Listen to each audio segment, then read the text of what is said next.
Welcome to the Engineers Ireland Starting Your Career as a Civil Engineer webinar.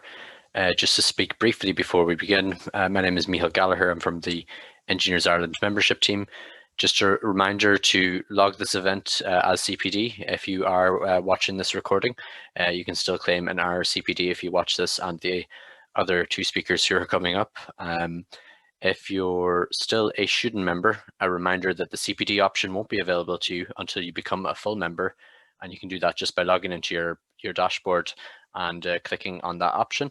A reminder that our free graduate membership offer is still going strong this summer. If you're in your final year and you're graduating in 2021, you can apply for a free transfer to full membership, and we'll also give you €700 discount on your first 4 years of your membership.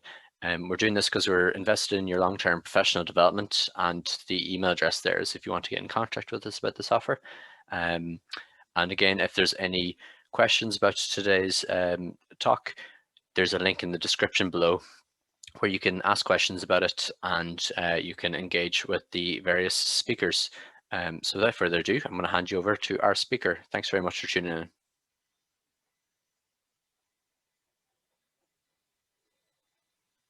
Thanks for coming along to.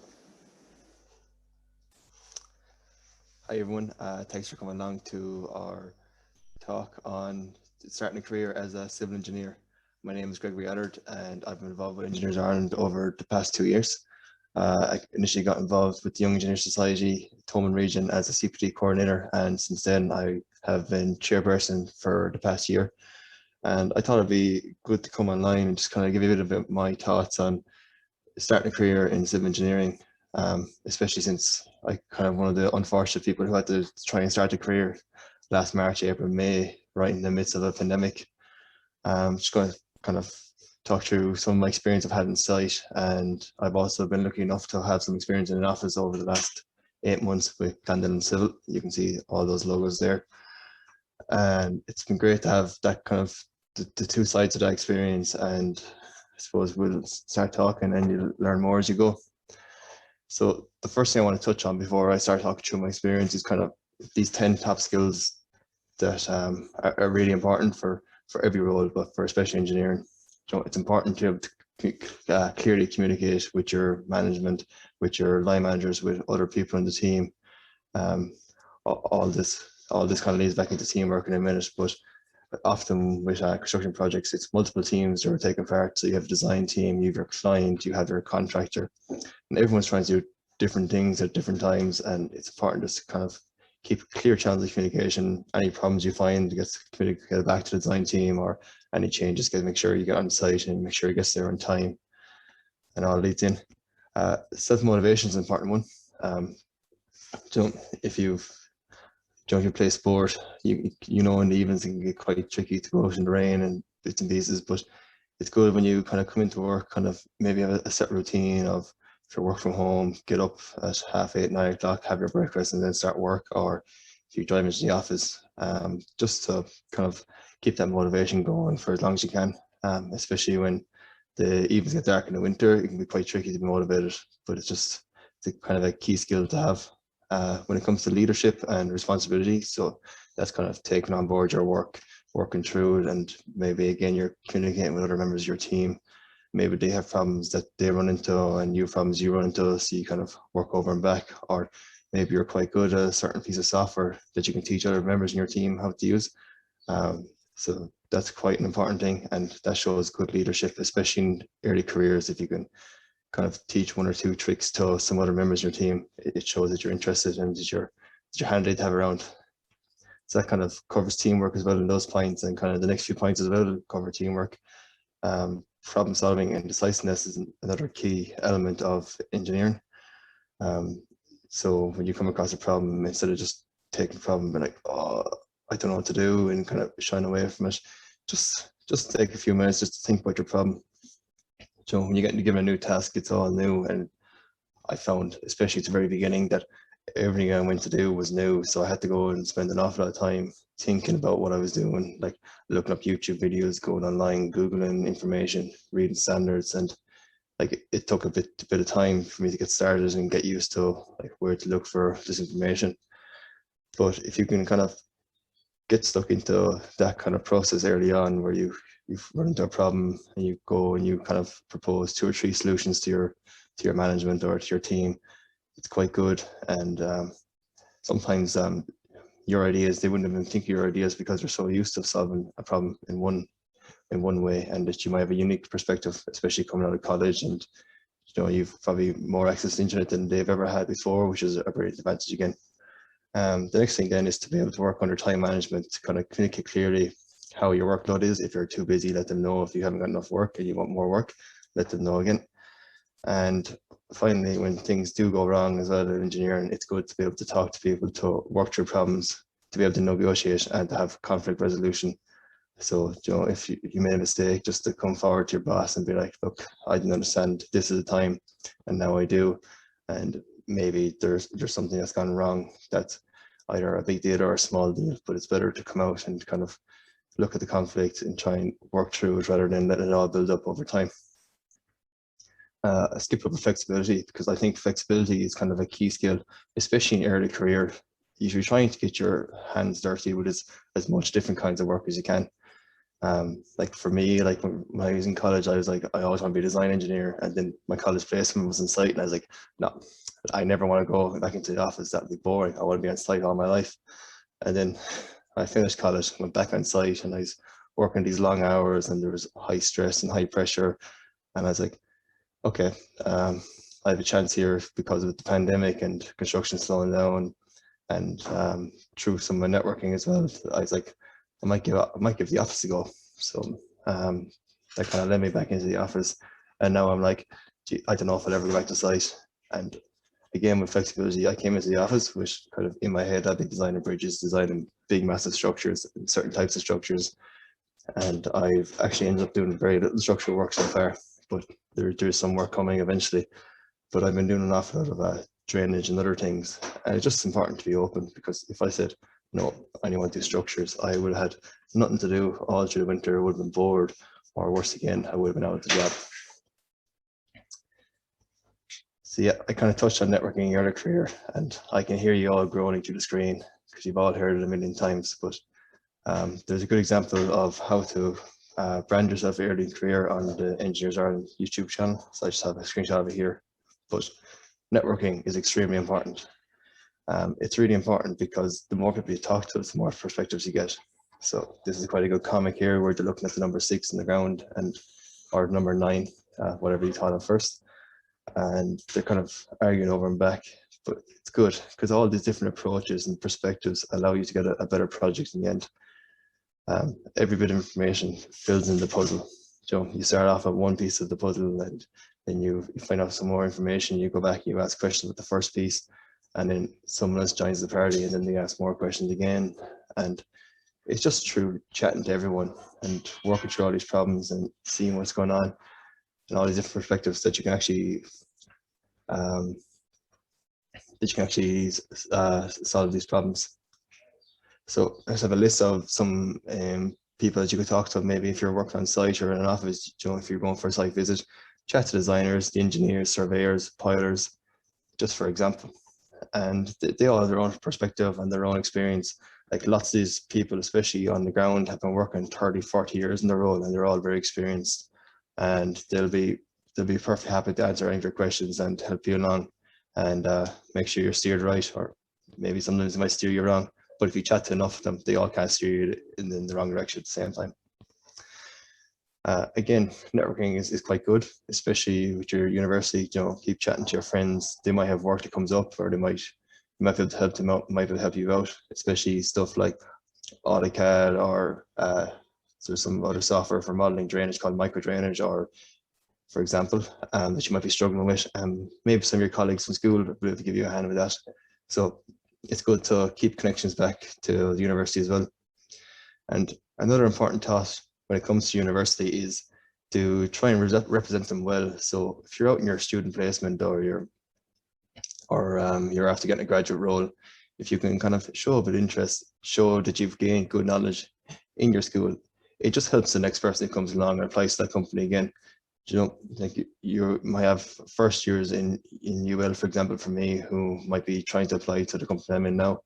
just for 3 or 4 months over the summer. And hopefully, if I had given a good impression, they can come back to me and say, oh, like, what did you learn in first year? And I'd be like, oh, you did the basic math, physics, and some AutoCAD. Some of the skills and the thoughts, and just being interested as well. And just everyone knows it's a good university. And then I'm probably rambling a bit here, but it's just important to kind of represent your college well, and it'll help future students as well coming from the college. So I suppose I'm going to talk about my site engineering experience as well for a few minutes. So the majority of my experience was got on the Dinnish Wharf expansion project in Cork. So what we were doing here was we were extending the existing port in the fishery. So this fishery is one of the highest value fisheries in the country after Killybegs and Donegal, but they were limited by the quay space along the front quay wall, where boats were able to park and pull in and unload their fish.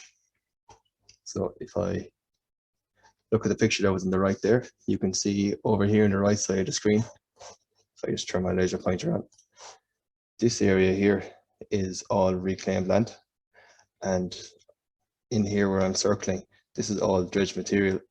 So the first part of the project was to dredge the navigation channel here so that larger boats could come in and berth against the new port, which will be developed all along this area here when it's completed. But instead of just digging up that material and then exporting it off site and trying to maybe landfill up here in the mountains or something, what we did instead was there was a breakwater designed out in this area here, which you could reuse most of the material that was dredged from the water from the navigation channel. So any rock we were able to dredge up was put out here where the water was choppier, and any silt and clay was kept back here away from the water's edge where it was protected. What these breakwaters do is they prevent large waves from building up on the way into the port, and it just makes it much easier to moor or park your boats against the quay wall. So the majority of my work took place here on the quay wall, and I suppose I'll just drop my laser pointer again. The kind of work I was doing was, at the start, was quite not tedious, but there were kind of small aspects of the project. So you don't just rock onto this project day one and you're not told to, okay, there you go, you're in charge of engineering. So you come in week one, you kind of given a few drawings to read, so you kind of work through your drawings, might be brought out on site, walked around, showed what's going on. So here's the quay front, here's what you need to do here. There's concrete being poured here, here, and here. We're piling over here. This is the piling machine. You just kind of get you used to the place. And then in week two, you'll probably be shown around and you'll be given a small job to do, which is incredibly important. And it's a bit of a mystery to me why it's always a student that always ends up doing this job, because when it comes to concrete cubes, if these cubes fail, you're at risk of having to take concrete out to have it, because it's not up to spec, and your structure mightn't be suitable for the 120-year or 50-year design life that it was designed for, because these concrete cubes have failed. So yeah, you kind of start off doing cubes and you're given that responsibility, and over time you might start off you're just making the cubes, then you start kind of keeping track of documentation, keeping track of what cubes are crushed when, what labs they're sent to, keeping track of any results that are coming in. Then you might be given a hand to the section engineer or the surveyors with the total station. You might start off as a chain by just going around, they'll kind of guide you to the right location and you'll be leaving a mark. Might do that for a few weeks, and then you can say to them, oh, I'd be interested in learning to use the total station properly. So in that case, then they might take over the role of chain by, so you can guide them to the mark, and then at the end of that session of you guiding them around the place, they will go back and check your work quite quickly. So just it's a nice way to learn that you're not being thrown straight into the deep end, that you kind of slowly build up responsibility and different skills and different roles as you work. Again, going back to communication, it's really important to send good emails and clear comments when it comes to any problems you find on site to your line managers or your supervisors, etc. And one thing that relates to both being in site and being in the office. It's to never stop questioning. So that quote there is given by Einstein, but it's always important to ask questions. So if you're not sure of what you're doing, or if you're just curious about something else that's happening on site, ask questions, network, talk to your project managers, talk to the carpenters, talk to the steel fixtures, ask them what they're doing, why they're doing it, and just kind of build up an understanding both of the people and why they're doing things the way they are, and also why are you making cubes? Like, what is the importance of collecting these cubes and making sure that they don't fail, etc. So again, here we have our key wall. So I'm just going to talk you through some of the processes and then parts of the new key that I was involved in. So stage one was the installation of these sheet piles. So these sheet piles were installed first by vibro hammer, and then they were driven to refusal using an impact hammer. So sheet piles, they're driven into the seabed and they're kept vertical by the overburden, which is just the sand and silty layers. And that gives them their strength. So that gives them some vertical strength, and it also gives them some lateral strength. In our case, we were driving our sheet piles down to rock, and then we were going to tie them back using these large tie anchors back into the ground level. And then we're going to backfill up against the back of the sheet piles. And that was going to retain any material that was dredged or imported in this area here behind the quay wall. Again, this is another picture here. So at the front here, you can see the water up against the quay wall, which has now been backfilled. So underneath all this ground here, there's some more civil works you can't see, which is these large tie rods, they're called, which are tying the quay wall back so it doesn't deflect out. And we're using this blue machine here, which you can see here in the background with a Quinn written on it, to put these pins in front of the sheet pile wall as well. And that was preventing sliding from happening at the base of the sheet piles.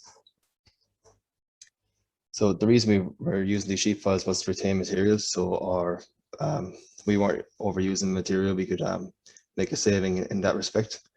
But the contract required the quay wall to be placed 8 meters out past the front of the sheet pile wall. So to allow us to span out these 8 meters and to support the front of the quay wall, we were installing these 1 meter tubular piles, so 1 meter diameter, and they were up to about 22 meters long. And they are driven again down into the sand overburden using this large piling hammer here you can see in the picture. Something I found really fascinating about marine works, we're working on water, is this thing called the jack-up barge. So this green platform here has 4 legs and has hydraulic jacks on each of the legs. So we would order in a tugboat. The tugboat would tow the jack-up barge roughly within a meter of where we required the jack-up barge to be placed. And then we would slowly drop the legs or jack up the platform. So these legs here would be pushed into the sand or into the seabed, and slowly the platform would be raised up out of the water, which you can see here in this picture here, up out of the water. And that was really interesting, and they gave a really stable platform then for other works to take place.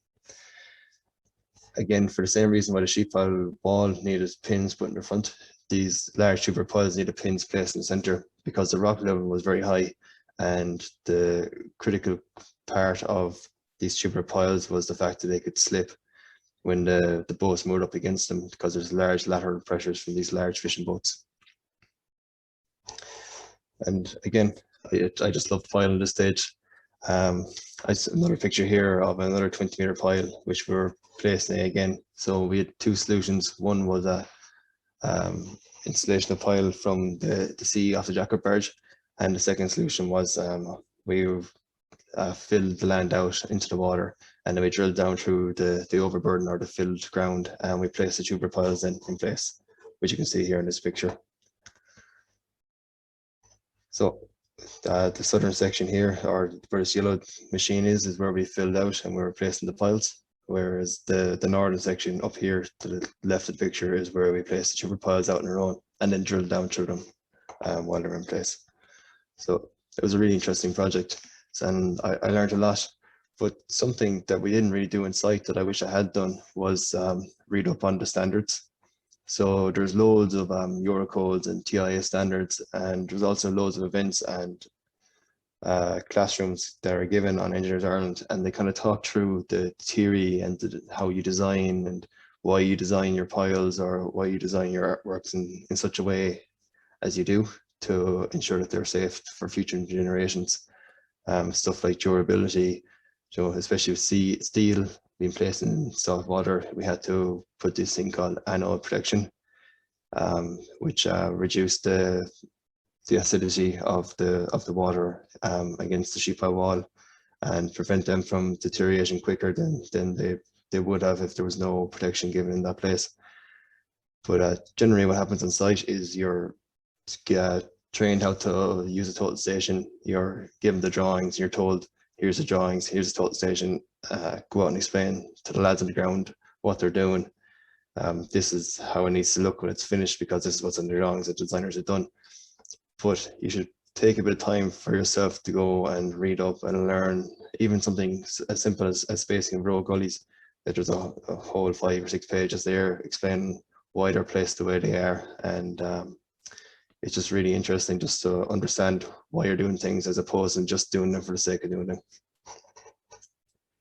So again, I had a bit of a dilemma. So I thought I'd gonna hate site, end up loving it, and I hadn't any experience in the office. But we have the advantage of having youth in our site, so we're in our early careers. So I was confident that if I did go away from site, I'd be able to get a role back in site again in the future. But I was afraid that if I didn't give the office a chance at some point in the future, I wouldn't be able to get back into the office.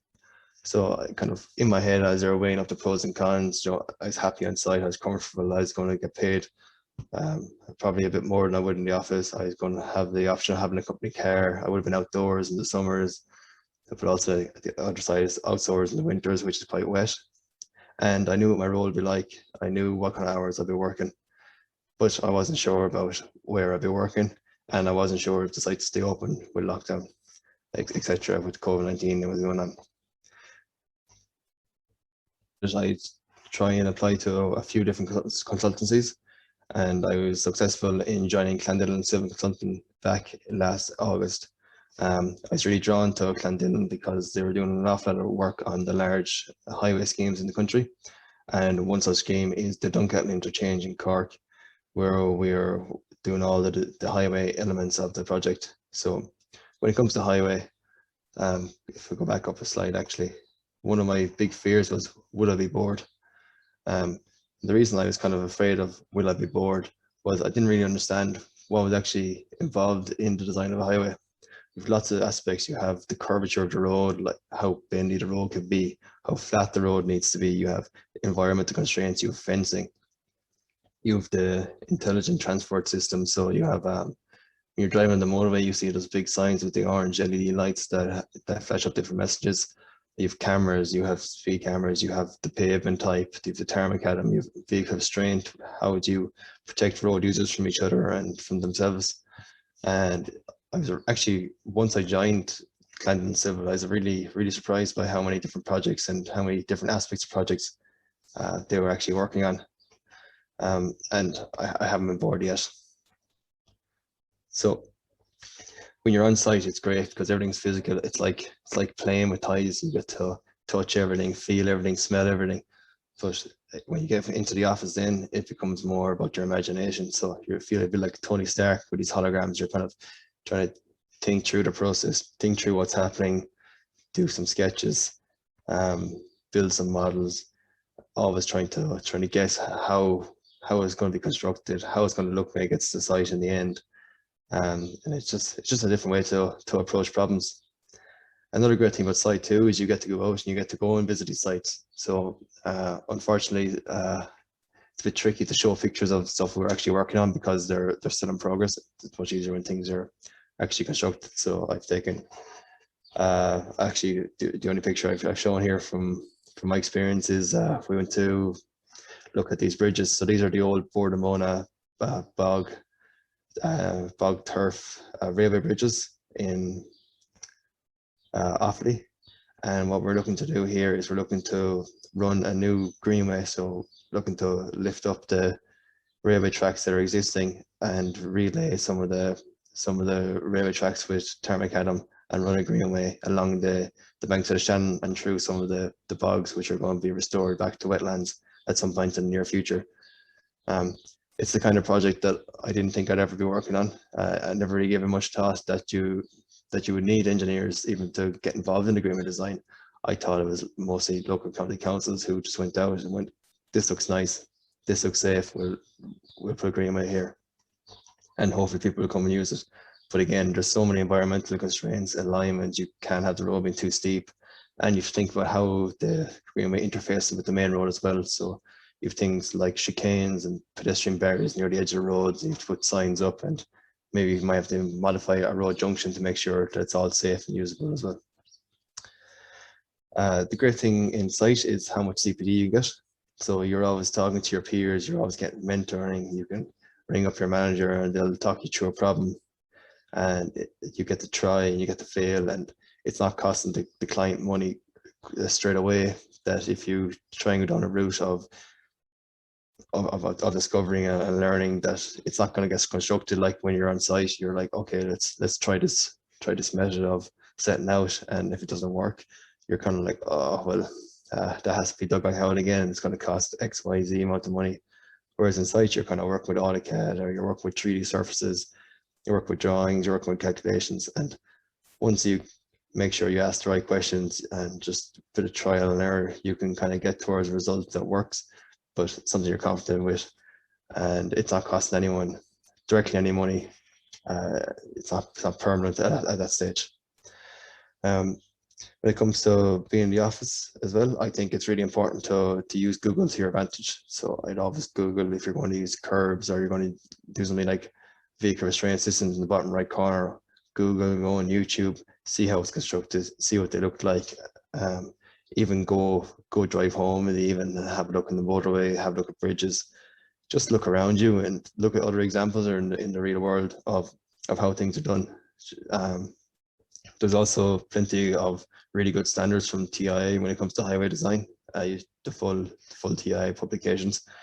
And you also have some Eurocode and British standards as well, which you can use in your arsenal to make sure you have a real strong understanding and guidance when it comes to doing your design work as well. So I'm just going to loop back again to your top 10 soft skills. So you've communication, self-motivation, leadership, responsibility, teamwork, problem solving, decisiveness, flexibility, negotiation, and ability to work under time management and under pressure. So just again, when it comes to being in the office, you don't start off day one trying to design a full drainage network. You start off doing some AutoCAD and you kind of build from there. So your supervisor or your line manager will come to you and they'll say, I have this list of changes that need to be made to this AutoCAD drawing. Can you make them? And this is how it should look when it's finished. And you go, yeah, I'll have a go at that. So you save a copy of your drawing, work down through the drawing, and if things go wrong, you can always go back to the previous copy.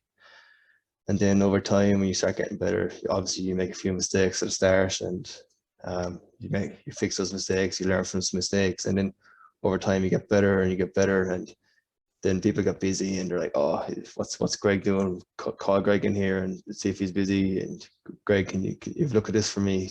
You do some curve design there on this part of the network. Come back to me in 2 hours time, ask me any questions, and come back to me in 4 hours time and let me know what you think needs to go where, or whatever the timeline is. So something to kind of take into mind when you get a new job is to try and have a bit of social life as well. Like for me, I'm from Clare myself. I studied in University of Limerick. Now I'm working in Kildare. I was working in West Cork. It's kind of important just to maybe try and join a GA team if that's what you like, or if you like going hiking or cycling, like just try and get out in the evenings, just do something. It's really important to have that work-life balance. I know everyone's always sick of hearing this work-life balance phrase, but if you're having a really bad day at work, like what's your outlet? And if you don't have an outlet, are you going to bring your bad form into work the next day? Even if you just go home and watch YouTube or watch Netflix 2-3 hours just to forget about work. Try and make new friends. At least you have a bit of a social life. Go out with the weekends if you can. Go to the nightclubs when they eventually reopen. Maybe it's better off to say shut, to be honest. Might save me a few quid. But just to try and break up the week. I find that when you maybe have a training on Tuesday evening or Thursday evening, there's something to look forward to. If you can get 2 nights a week out training, the week is gone. Next thing is Friday, and maybe you might go home for the weekend, or you go meet your friends again. It's a really great way to kind of enjoy your life outside of work. And then you kind of come back into work the next day and you feel refreshed, you're in good form, and you have something to look forward to again after work, and the days just fly and it's brilliant. I suppose just getting towards the end of the presentation, I have some tips and advice for you. Again, if you're worried about your CV, trying to get a job, there was actually a great YouTube video done.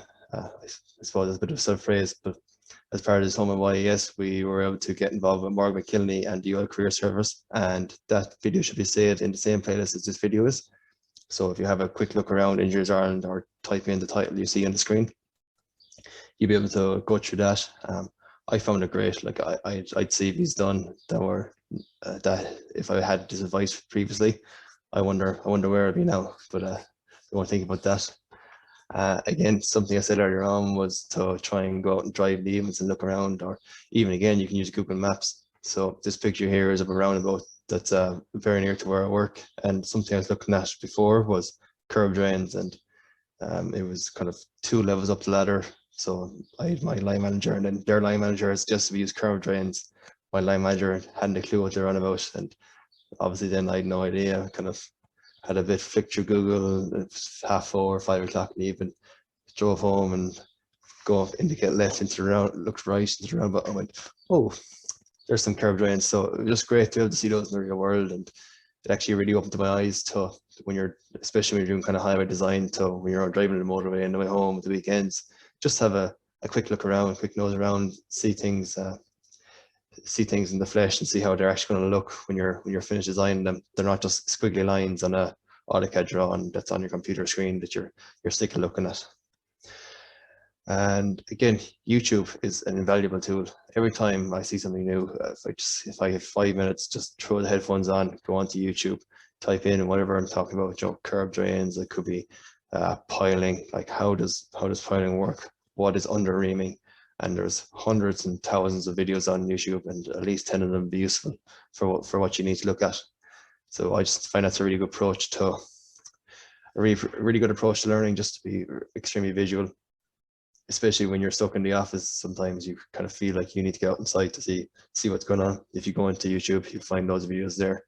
And also for some large projects, some drone videos as well. So if you get your hands on those at all, just kind of see the project coming alive, it's brilliant. So I kind of shared some drone videos earlier on, drone pictures earlier on from Keaton's Twitter. And it's quite good just you can almost imagine how that would look then in 2D back on the drawing, and take the drawing back out into 3D in your head, a bit like Tony Stark earlier as well. Finally, LinkedIn is an extremely powerful tool. I know when you go on, you see and you're like, oh, yes, LinkedIn, how everyone talks a certain way, but it's a really useful tool just to see what's going on in the industry, meet new people, and to share ideas.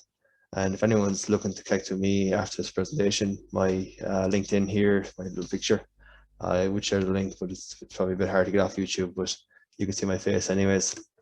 And again, I'm involved with the Thomond Young Engineer Society, which is not only a great CV filler, but it's a great environment to be in. It's loads of enthusiastic, driven young engineers around Ireland.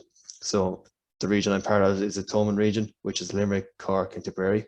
But there's also an extremely strong committee in the Dublin Young Engineer Society and the Cork Young Engineer Society. And Michal, I might ask you as well to maybe link those into the bio for this video as well on YouTube, so people can go to that as well. So I suppose, thank you very much for listening to me ramble about my experience. Hopefully it was somewhat useful, and hopefully you feel somewhat more comfortable about starting your careers. And even if you don't feel comfortable, I'm sure everyone here will do great. It shows great initiative, great self-motivation, even just to go onto YouTube or to join into this webinar this evening and listen to us talk about our experience. And if you're taking that initiative now, I'm sure you'll all do brilliant again in the future. So thank you Thank you for joining in. Apologies I couldn't be there live in the flesh, but I'm out in the pitch enjoying myself in the sun. It's hopefully 22 degrees and sunny, and all the best to you all in the future, guys. So thank you very much.